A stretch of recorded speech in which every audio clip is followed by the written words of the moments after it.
You ask Tiger to solve. This deals with linear equations with one unknown.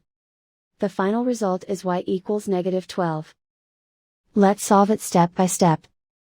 Swap sides. Group all constants on the right side of the equation. Subtract 5 from both sides. Group like terms. Simplify the arithmetic.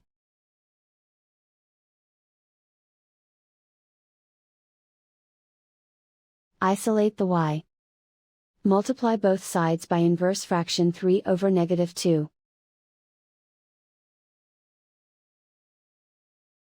Move the negative sign from the denominator to the numerator. Group like terms.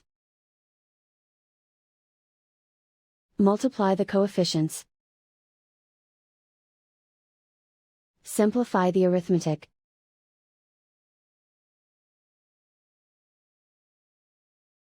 Move the negative sign from the denominator to the numerator. Multiply the fractions.